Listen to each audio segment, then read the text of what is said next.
Hey everybody, welcome back. Kevin Yogi, Original Grognard, sitting back down, continuing our playthrough of Victory Games, Open Fire, Solitaire Tank Combat, World War II, release 1988.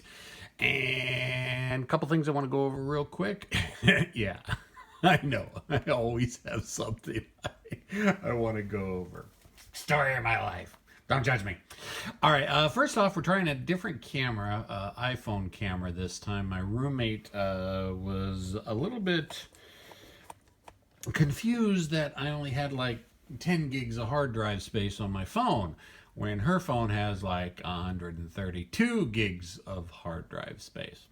So yeah, evidently I got a cheap, crappy Android with only 10 gigs of hard drive, while her is super special and iPhone, yeah, Apple products, whatever, has 132 gigs. So I'm using her phone right now to record video, and did a couple test shoots with it. Seems like the quality seems to be on par with what my Android was.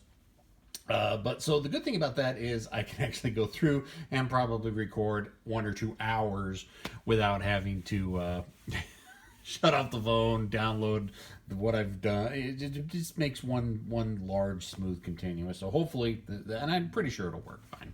So that's the background stuff. Couple things I may have gotten wrong in the rules for the last video. What? OG got something wrong on rules? No. Never. Yeah, whatever. Shut up. Don't judge me.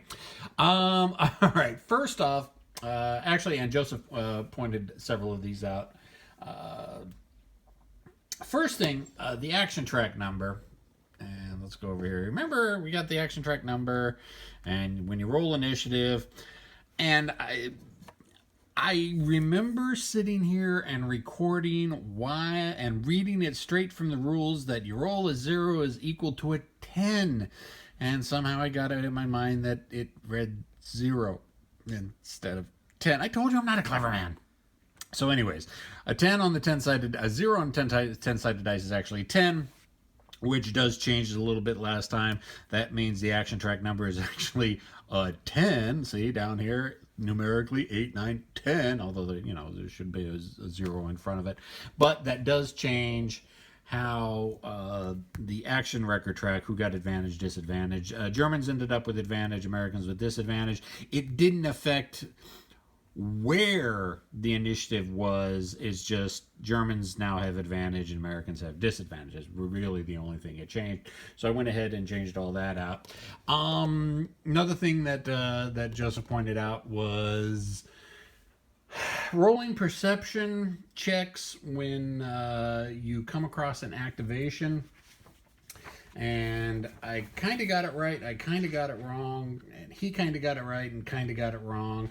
So let me just go ahead and actually check for paragraph checks under the rules right here. In fact, I'll go ahead and bring it out right here. Paragraph checks represent an event that would occur to the crews of the vehicles during a mission. These checks are used to give the player information, active Germans, and to generally control the German side of play. These checks are critical to the successful play of the game, and players should be familiar with these rules section. There are 3 ways in which U.S. units can trigger a paragraph check. 1. When a U.S. unit enters a hex with a clear line of sight to an event marker which is in 6 hexes of the marker, simply remove the event marker and make a paragraph check. 2. When a U.S. unit comes within 2 hexes of an event marker, whether or not the unit has a clear LOS to the marker or not, simply remove the event marker and make a paragraph check. 3. If a U.S. unit enters a hex with a clear line of sight to an event marker but is beyond 6 hexes, or when the marker to a hex containing cities, woods, or rough terrain but whose LOS is not otherwise blocked, the sighting unit can make a paragraph check by succeeding at perception check with a modification of -2. If this means making a paragraph check is attempted and fails, perform an activation check for the marker. On if the attempt succeeds, the marker activates by itself.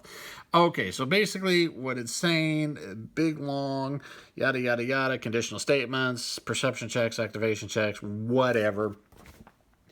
So Joseph was saying that when I first moved into a line of sight of an encounter marker, I needed to roll a perception test. At least I believe that is what he was trying to say. No, if you're within 6 hexes, you make the paragraph check anyways. Well, you know what? Let's actually just check, just to make sure what exactly is defined as a paragraph check. Oh, that is a paragraph check. That's just, yeah. Yeah.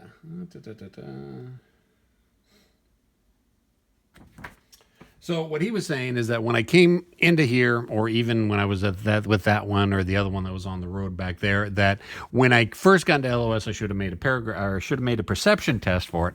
You only have to make a perception test if it's in the woods, a building, or rough terrain. Which I think this one was. Whoops.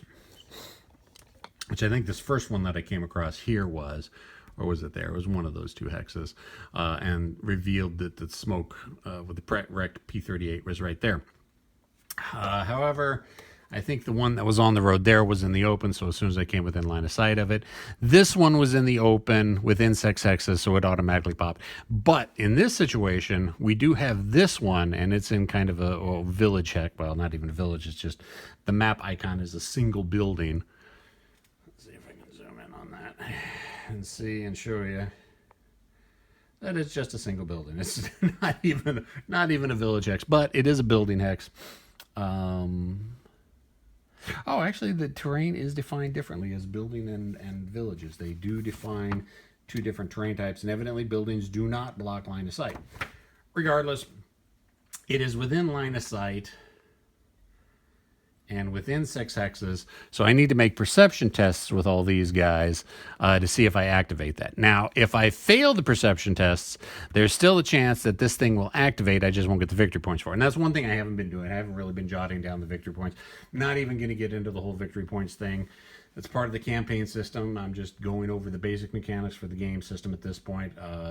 If you want to get into campaign mechanics, you're not going to get into the campaign mechanics unless you like the system. So that's why I'm not really too worried about it. But if you get a line of sight on something that's over 6 hexes away, you fail the perception test, and the event triggers anyways. If it's a unit, normally you get victory points. Let's see. Right here it says 1 victory point if killed or disabled. But you also get victory points if you activate them. If you spot them and activate them. In the case like this, if I fail the perception test, it activates anyways. If it's German units, they would activate. I don't get the victory points for them. Again, not that big a deal when you're doing just a one-off scenario. But if you're doing the full campaign, then the victory points comes into consideration. Let's see. What was the other thing? Yes. And is kind of thing that he pointed out that I kind of forgot / just don't do procedurally. In the first round of an action phase, you got to check to see if your U.S. units are aware of whatever just triggered. So in our case, we had the German Panzer, Kampfwagen 4, and the half-track and the infantry activated there. Procedurally, before I roll initiative, I need to see if my guys are aware of it. And this is the same in regular ambush. You have to roll perception before you roll initiative. To me, it's kind of, I get it procedurally that, if you fail your perception, you put the units down here in the unaware box. For me, it's just easier for me to roll initiative. Then the counters are all set. Then go back through and roll perception, and then just move whoever failed their perception test to the unaware box. Again, it's just how I do it. I've always done that with ambush. It's the way I've always done it. It's not procedurally. It's not the actual correct turn order. But I get there all the same at the end of the phase, and it just works better for me. So, since we did activate that hex of units, and I hadn't gotten to it yet, perception tests. So now we got to roll perception tests for all the amis that are in that hex and can see the event. And on the first turn, you only roll perception tests on anybody who can see the event that triggered. On the second turn, you can roll for anybody who doesn't have line of sight on, and then the third turn, everybody becomes aware. So on how you check your perception test, you go to your sheet, and so Vehicle A, my M4A3, has got a crew of 5 and is currently at 5 crew members, so his perception is a 7. So I need to roll a 7 or less. 10. All right, so A fails. He is unaware. So we'll take the A counter and move him to the unaware. So he is not going to be able to do anything. Distressing because he had the highest initiative. All right, vehicle B, his perception is a 6. He rolled a 9. Oh boy, this is going south real quick. Vehicle D has got a perception of 3, and vehicle C's got a perception of 4. So even though I was told that there are vehicles there and was expecting vehicles there, as I drive in, there's no vehicles there. I don't see any vehicles. Wonderful. So C, 10, failed. All right, let's try a different dice. Let's roll the white dice. And D, 8. Nobody is aware. Oh, God, this is going to go south really quick for us. Okie dokie. So, I'm in those woods. I'm expecting, yes, the Frenchman told us there are Panzers vehicles in that hex, in that location. He pointed it to me on a map, and I still don't see him. So, but we are in rounds, so now have to go through what does everybody do. Well, normally, as you know, for every time you go into action rounds, you start at highest and go lowest. Well, there's no Americans, so I don't have to worry about the Americans doing anything this round. So, but we start and we have the Germans. German S, which is the half track. Is that right? Yeah, he has. Yeah, S has initiative of 4. That's odd that they give a half track such a high initiative. All right, so the first unit to go is going to be the half track. And just to make sure we are reading the paragraphs correctly, let me check something real quick. German activation when units German action paragraphs. Performing actions during rounds. German action number. At the beginning of each turn in which one or more German units can act, roll a dice and note the result on the action track number with the German action number, which we did. And we got the 10, which is why you use this marker to note what you rolled. Use this action number when referring to the German's unit characteristic card to perform an action this turn. This action number remains in effect until the beginning of the next turn in which any German can perform. Exception, if a German special reaction comes into effect during a German turn, immediately roll a new action number. The new number applies to all Germans that have yet to act. All right, so there you go. So that's real easy. So we got an action number of 10. So we look at the half track. And let's see if this can focus. Come on. I know you can do it. I know you can do it. Or maybe not. Come on, why aren't you... Oh, there we go. Finally. Don't know why it does that. Stop that. All right, so we are in condition 2. This unit is activated carrying GE2. So GE2, it's a good thing I probably read that. Setting this, mixing that all up. Okay, so the half track has got the infantry squad in it. Okay. Probably should have read the card a little bit better when I set up the units. All right, so we have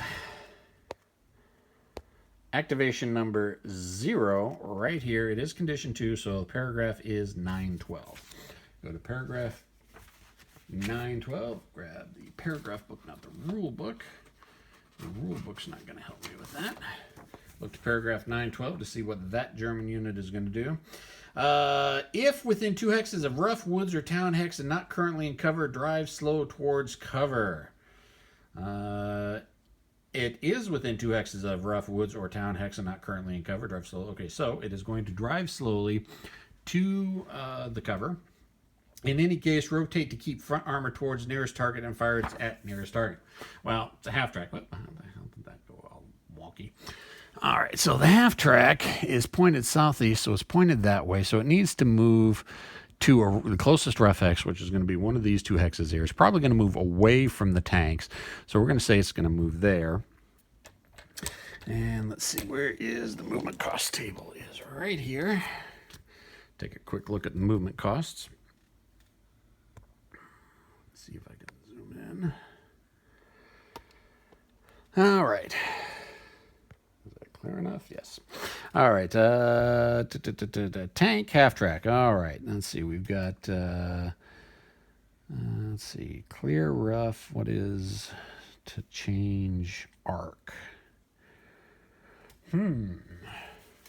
Does it not cost nothing to change arc?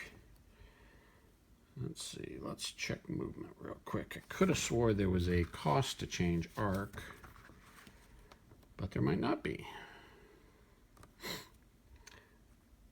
Actions, random events, awareness. That's combat. That's line of sight. Oh, come on. Where's movement? Movement 16.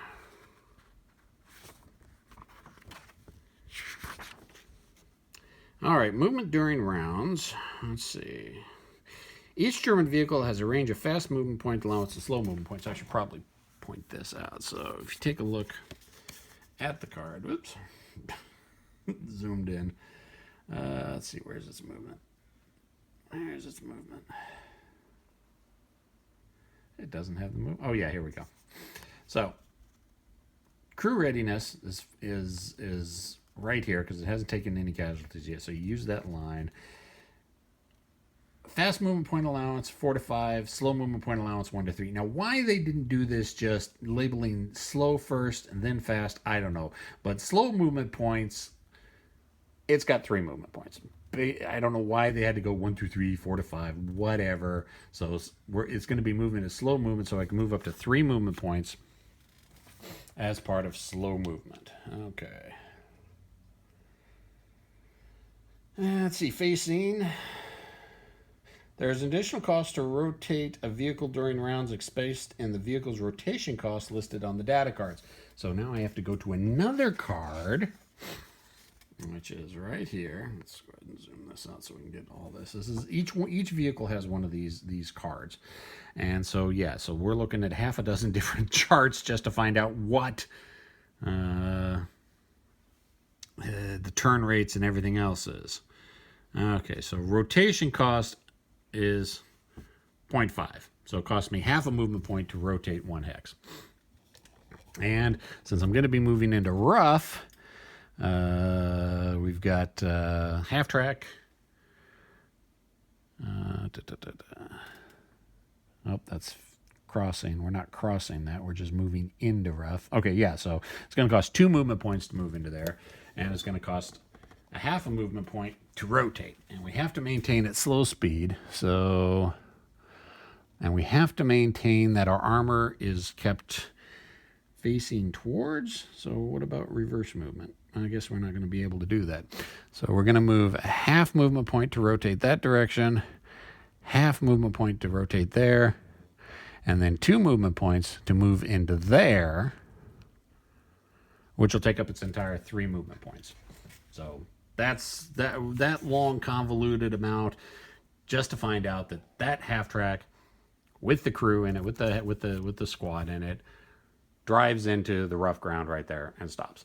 Now, if it said we were allowed to move at fast movement, that would give us 2 more movement points that we could mess with, and then we could probably have swung around to face our front armor. Of course, with the half track, I don't think it's going to make much difference. The armor is probably one in the front and the back, so at this point, I don't think it makes much difference which direction the half track's facing. So that is going to be it for the half track. Now since he has done 2 turns, we slip him down to 1 turn advantage.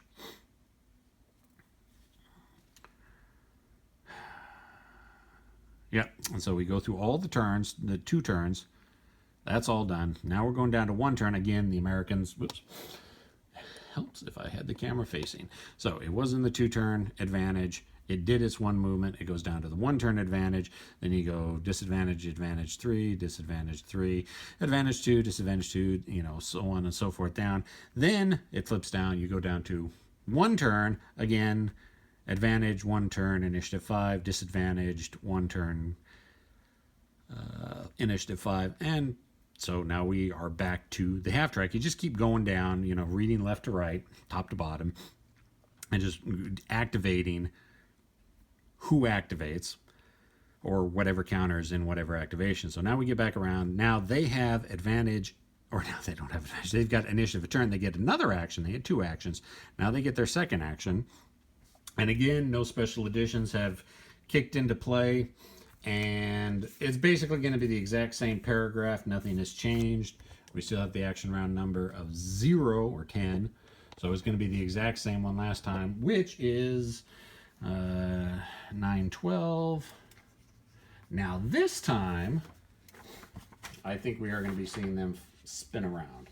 So if within 2 hexes, okay, they already are within, okay, if within 2 hexes of Roughwoods Town Hex not currently covered, drive slowly towards cover. They are in cover. If currently in cover, or if not within 2 hexes of Rough Woods or Town Hex, drive to achieve Defilade. In any case, rotate to keep the front armor toward nearest target and fire at nearest target. Well, they could have fired at the nearest target last time, but the problem is all they've got is machine guns, general purpose. They call it general purpose.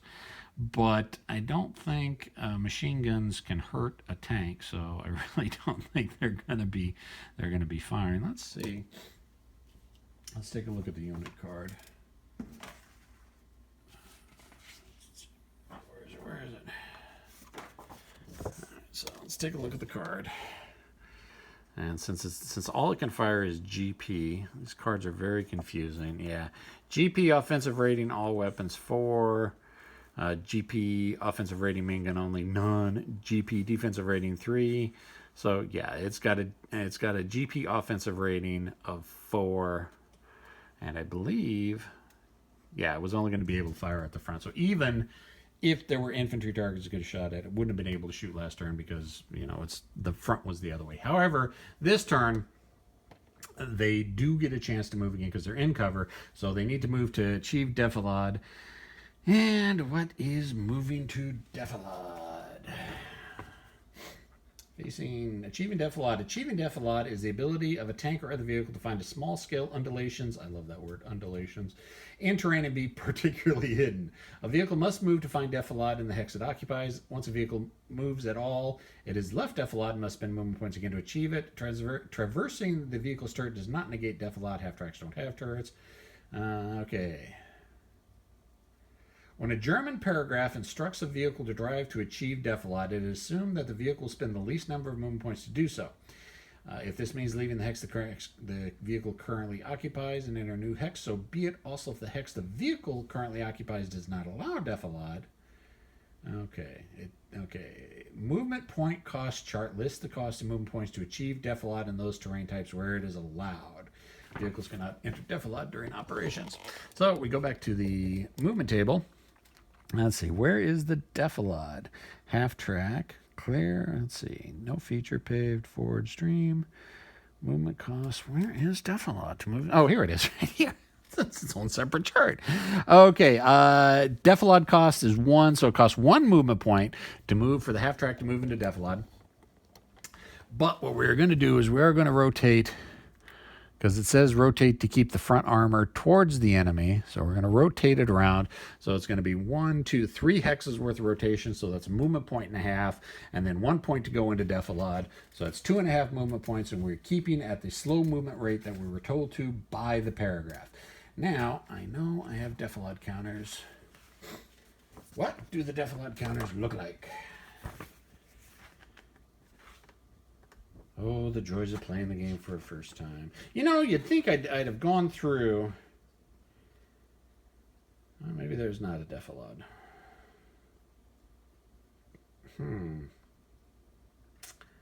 Vehicles got suppressed. Is there even a marker for Defilade? Let's check that.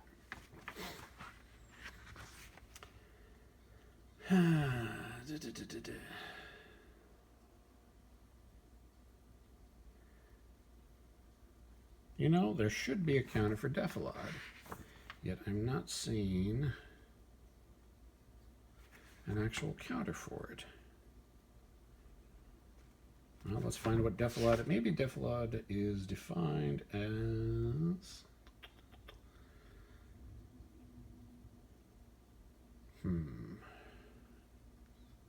Awareness, no. the little things that pop up when you first play a game. Dead air. Minefield procedure, improved positions, damage, initiative, panic, AP damage results, campaign, victory, fighter. And there is a penalty if you're shooting at someone in Defilade. You know what?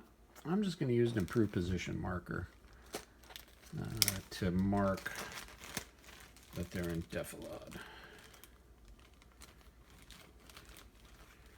Yeah, if I can find an improved position marker.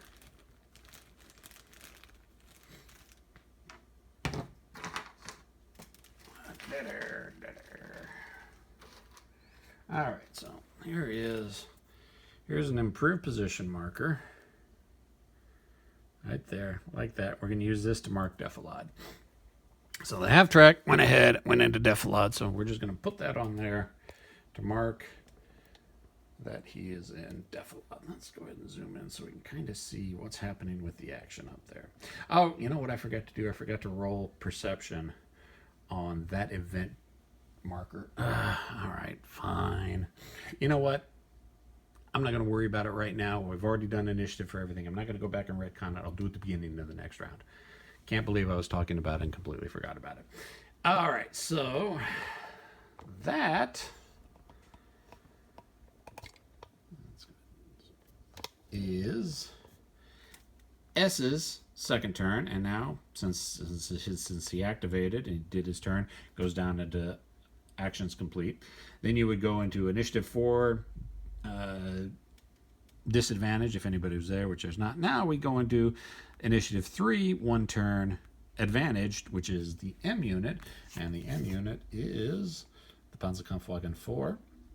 So, like before, we take a look at our action number, which is 10. No special conditions have occurred, so we are not re-rolling a new action number.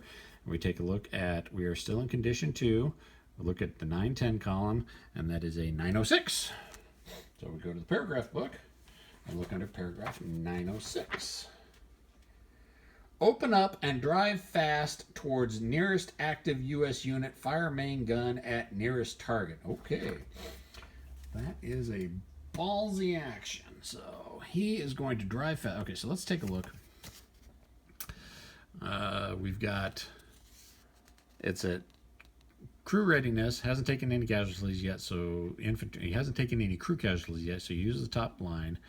Go over to movement. Fast movement allowance is going to be 3 to 4. So we're going to move 3 or 4 movement points to move towards the American stack that just showed up. And now, also, because it's no place on here, you think it would be on here, but it's not. We have to look at the unit card for the PZ4 for what its rotation cost is. So it's going to cost half movement point to rotate a hex. So it's going to go ahead and rotate 1 hex right there, or a half movement point.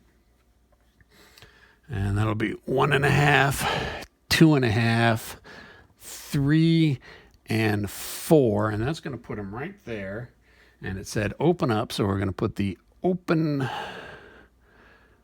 we're going to put a turret marker indicating, you can kind of see, that indicates that is an open turret, and that indicates it is a closed turret. Normally, I'm just leaving it the markers off if the turret's pointed in the front direction and is and they're closed.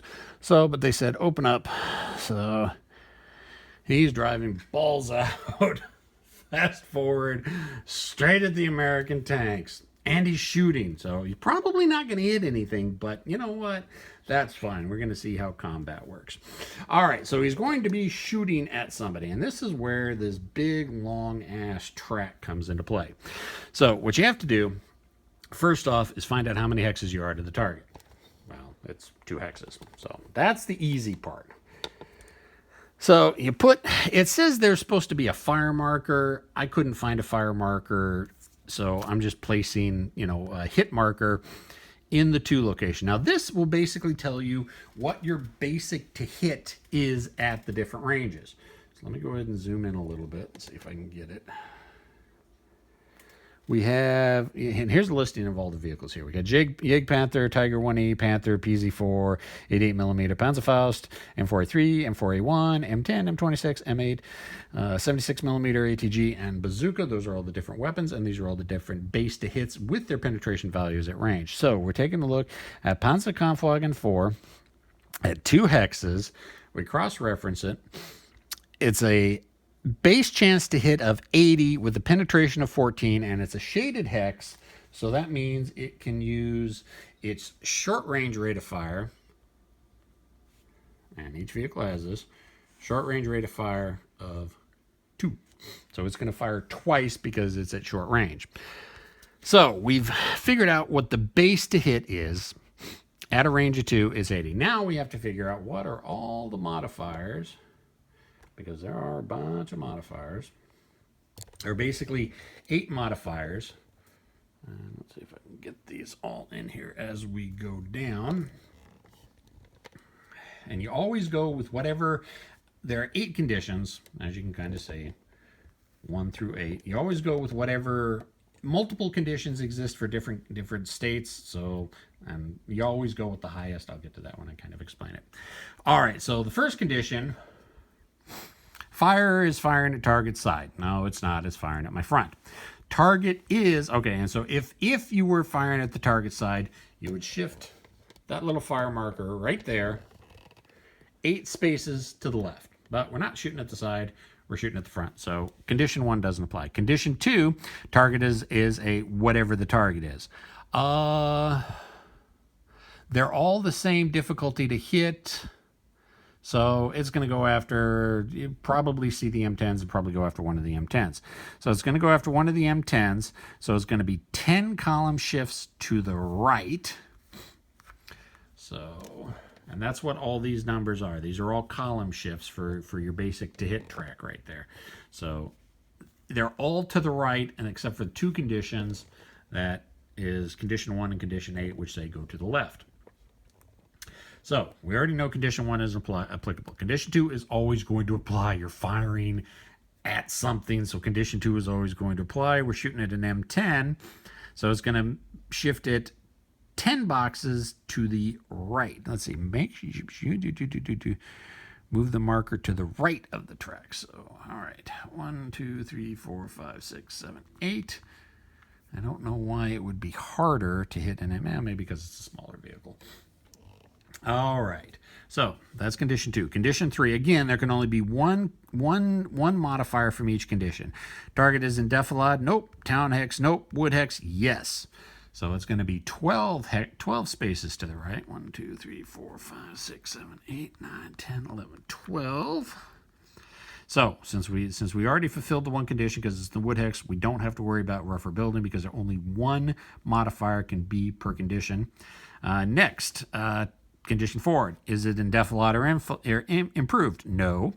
Target is driving fast or slow? No. Fire is driving fast? Yes. So that's another 8 column shifts. 1, 2, 3, 4, 5, 6, 7, 8. Fire is suppressed? No. Target currently has a hit number? No. All right, so with all those modifiers, that shifted us all the way to the 30 column. And you take a look and cross-reference. Panzerkampfwagen 4, which is the red line with the modified range band or modifier or whatever you want to call it of 30. We're looking at, oh my, it's an armor penetration. It's a chance to hit of OT5 with an armor penetration value of 1. Although I think the armor penetration doesn't get affected. Just the to hit chance gets affected. It's still going to have the 14 or whatever. Yeah, the 14 armor penetration because it's still firing at 2 hexes. So long convoluted way of getting there. It's all column shifts left, right. Mostly it's to the right. So, and obviously as we've seen by moving, shifts it even further in a worse condition. So we're shooting at the M10. Final to hit number of, because he's moving in the woods, all that other good stuff. Final to hit number of 5, OT5. So again, black is the 10s column, white is the 1s column. 30 or 23, that is a miss, but he gets 2 shots per turn because he's at short range. So he's going to fire again, and he's going to get a 90. That is nothing. Now, as far as I know, there is no jamming rolls or anything like that, or running out of ammunition like there was in Ambush. U.S., you actually keep track of the actual shots fired, so you'll know when you run out of ammunition with them. Germans, it's always by paragraph or random events. All right, so that was that. The German tank moved up and shot at our M10, one of the M10s in the wood. Missed both times, didn't even score a hit, so he doesn't put a hit marker on it. No suppression, nothing like that. And so that's his action. His action is done. So his action is now done, goes to the completed.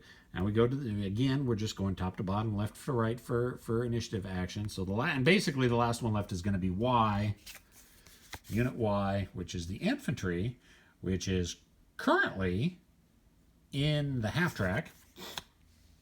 Again, no special conditions have changed, nothing is modified, no rerolls for the action track number. You take the 0 or the 10, because that's the number we rolled at the beginning, for their action track number, for their action number. Condition is 2, and then 9 to 10, looking at paragraph 802. So we look at 802, and to find out what the squad is going to do. And 802 says, move towards nearest U.S. unit and fire at it. Okay, but the problem is they're currently in the half track. Let us see what it says about infantry. Drivers, passengers, and crew. German evasive. Fire combat. Movement during operations. Movement during rounds. Fire, crew weapons, machine guns on tanks, rates of fire, squads.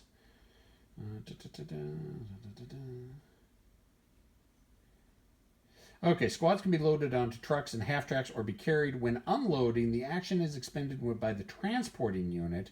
When loading, the squad expends this action. When loaded, the squad can take no actions. Now, that doesn't make any sense.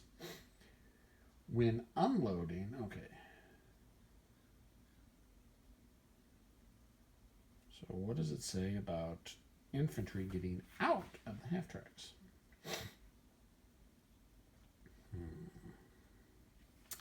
I do not know. I could have swore I read something about that. Squads can be loaded onto trucks. Maybe there's a special... Oh, you know what? There might be a special condition. Let's check the special condition since they are being transported. Let's check the special conditions. I think there is a special condition. Crew rating, self-preservation rating.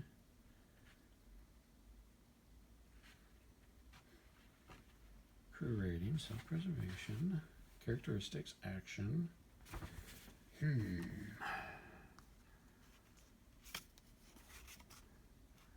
CSB. You know, it does not give anywhere in the definitions what those. Starting to rapidly agree with a lot of people who are saying this wasn't a very well laid out, a very well done rule book. Okay, action table. So S would be, yeah, S is always self-preservation.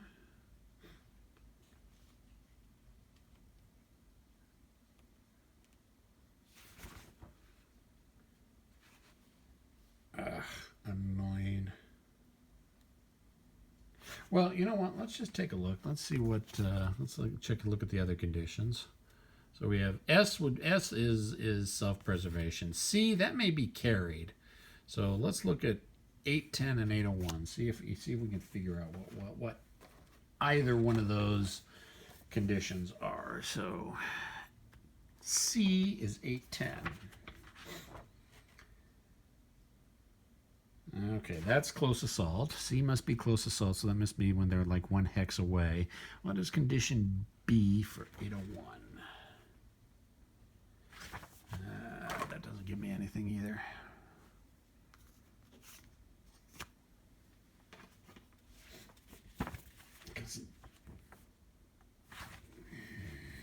You know what? I'm totally confused. Well, you know what? Just I'll check this later. I don't want to tie up too much time because it may take. I'm probably going to have to hit the interweb for that because I don't remember how to unload the infantry, and I don't even actually think that there is something written down any place on what the different conditions are.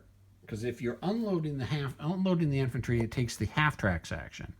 So that means the half track has to have the paragraph to unload the infantry. You know what? Let's go on that assumption for right now. That since unloading the infantry is the half track or the vehicle's condition, we're not going to unload the infantry yet because the condition has not been met. We haven't had an activation number. All right, see how we do that. That's how we do that. And then since Y is activated, since they're not out of the half track and and the action told them, there was no half track or no action to get out of the half track. They just don't do anything. They're sitting in the half track, hiding in defilade in the rubble or in the rough ground while the Panzer IV charges at the American vehicles. All right, so that's the end of the first activation. Now, let's go through, just so we can see procedurally how exactly an action round is supposed to go. I'll even show you even pull out the rule book, because I tend to skip around sometimes. Okay, U.S. awareness phase. Rounds 1 and 2 only. During the step of the first and second rounds, each active U.S. unit on and off the map must make a perception check to determine whether or not he becomes aware. During the first round, only those units that can see the activated Germans make the PC check. Well, we did that, and all of them failed their perception test. During the second round, all unaware units, regardless of location, make a PC check. So everybody's got to make a PC check again this time. So let's start off with Unit A. Take a look at our chart. So his perception is a 7. Can we make it? I don't know. We're going to see. So he rolled a, oh geez, that's an 8. So A is still unaware, even though the Panzer is driving at them, shooting at them. Maybe they're shocked or something like that. I don't know. They're unaware. Unit B has a perception of 6. And that is a 10. He is unaware. Not going well for these are some dumb Americans. They can't see crap. Unit C has got a perception of 4. That's a 7. Wow. Okay. And Unit D has got a perception of 3. 4. Wow. Oh, God, these guys all need glasses. These guys are freaking blind. All right, now, had anybody become... Oh, let's go. Continue procedurally doing this by the book. Okay. Oh, good thing is, next turn, they will automatically become aware. Random events phase, not conducted in round 1. Now, this is one I always forgot in the regular ambush. Conduct 1 random events check by adding results of rolling 2 dice together and refer to the mission cartridge. The event check is resolved in the same way as an event check during operations. Read the paragraph indicated on the mission card unless it is preceded by a sighting reference for a sighting that has already been occupied. All right. So, we do a random event. What is that? 8 and a 3. No, that was a 3. I need a bigger glass if I'm going to be rolling these 2 big dice in there. So that's an 11. On the mission card, we're at mission 1, condition 2. So mission 1, condition 2, 11. And random event, no random event. Or no, actually we read the red. The red is the random event. So paragraph 599. Right. I'm a smart player, honest. All right, 599. Paragraph 599. Perform a perception check at +4 to the dice roll. All right, so we'll take my highest guy +4 to that is +4 to the dice roll. Is a +4 to my sighting check? That is a huge. Let's see, perception test. I think it's +4 to my dice roll. Oh no, that's a perception test to my. That is PC check +4 to my perception. So my highest guy has got a 7, which +4 to that'll be 11. He's going to automatically pass it. And of course, I forgot the paragraph number already because I'm an idiot. 599. All right, 599. Flipping through the book. All right, 599. Success C, 503. Failure, do nothing. Well, I didn't fail. I succeeded, so I looked at 503. Sky suddenly darkens with the shadows of passing B-17 bombers on their way to more daylight raids on Nazi Germany. Yay! And I hope they don't drop their bombs where I'm at right now, because that would be really, really bad. All right, so cool little random event. Doesn't have any effect on the game whatsoever, but it is a cool flavor event. B-17's lumbering their way. Yeah, because the Americans got stuck doing the daylight raids because the British couldn't afford to do them anymore. They just didn't have the bombers. So Americans got stuck doing the daylight raids. All right, so that was random event. Procedurally, because we're doing things procedurally. Oh, come on. They've got charts for everything except for the turn activation sequence. All right, advantage determination. Determine which side has the advantage by rolling 2 dice and pre-designated one as the German and the other as the U.S. Well, it really doesn't matter what the U.S. are doing because none of them idiots were able to spot anything. So let's go ahead and roll a d10 for what the German activation action track number is. And what is that? That is a 7. So since that is the number we rolled, we take the action track number and we mark it as a 7 so we can remember later in the turn which line to look at for the paragraphs. And now we have to figure out what the Germans' initiative order is going to be. Since, you know what? It actually doesn't make a difference. For advantage, disadvantage, again, the U.S. are unaware. Doesn't matter if the Germans are advantaged or disadvantaged because the Americans are not going to be acting whatsoever. So it really doesn't matter if the Germans have advantage or not. So initiative 4 with an action number of 7 is going to be 2 turns advantaged, which of course had the Americans been rolling, then we would have determined whoever rolled highest had the advantage. Again, no Americans activating, doesn't matter. They could, I could put it either side. It's not going to really make a difference because it's just a determined initiative, and there is no American initiative. Initiative 3 rolled a 7. They're going to have 2 turns, and initiative 2, which is their Y, is going to have 1 turn. So, all right, we're looking at 50 minutes here. So that is what the setup is going to be for the next turn. Unit S, which is the half track, is going to get 2 turns. M, which is the Panzerkampfwagen 4, is going to get 2 turns, and the infantry is going to get 1 turn. And that's where we'll pick up next time when we... Oh, you know what? I'm an idiot. All right, we also wanted to, because we are technically within line of sight of that one, I said we were going to do that at the beginning of this turn. So let's go ahead and do that this turn. So, initiative... Since it's beyond 6 X's, it's a perception check -2. So and everybody can check. They can only check once. So, but everybody who has line of sight, which is basically all 4 of my guys. Now watch all my guys spot this with a -2 perception check. Watch. See, that's the way it's going to happen. So Unit A has a 7. So with the -2 perception, it's going to be a 5 or less. Okay, no, he fails it. B has got a perception of 6. -2 is going to be a 4 or less. He doesn't spot it. Dear God, these guys need glasses. Unit C has got a perception of 4. -2 is going to need a 2 to spot it. Nope. And then Unit C or D has a perception of 3, so he needs a 1. And watch him spot it. Okay, no. So none of them spot it. So there is a chance that the unit will activate on its own. And if it activates on its own, I wouldn't get any victory points for it. But let's go ahead and check. Where is it? Okay, paragraph checks.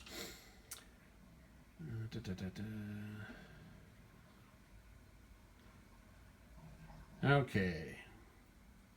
If this means making a paragraph, okay, and is attempted and fails, perform an activation check for the marker. If the attempt succeeds, the marker activates by itself. All right, so you need to make an activation check. Well, what's an activation check, you ask? You go ahead and you take a look on your sheet. You should be keeping a track of whatever condition it is here, and the scenario at the start will tell you what the condition is. So for condition 1, the activation is 5. Condition 2 is going to be 6. If we're at condition 3, it'd be 7. A condition 4. So basically, the higher the condition is, which is basically how aware the Germans are that something's going on, increases the activation level. So we're at condition 2, so the activation is a 6. So we roll, and if we get a 6 or less, the event activates on its own. It's a 10, so it doesn't activate on its own. So, and since you can only do that once per vehicle that you have, we don't have to worry about checking for that to activate again until we get within 6 X's of it. Then we'll activate it as normally. At least that's how I read the rules. And I'm hoping I'm doing that right. If I'm not, someone will point it out. But there we go. I've got some comments that I want to make, but I'm going to save them for the end when I do the wrap up. But this is the condition. This is the status of what it is at the beginning of our second action round. Initiative's been determined, all that other good stuff. So I think that's going to call it well, I can't call it a stream. I think that's going to call it a video. Questions, comments, concerns, complaints, criticisms in the comment section. I'll see everybody next time. See ya!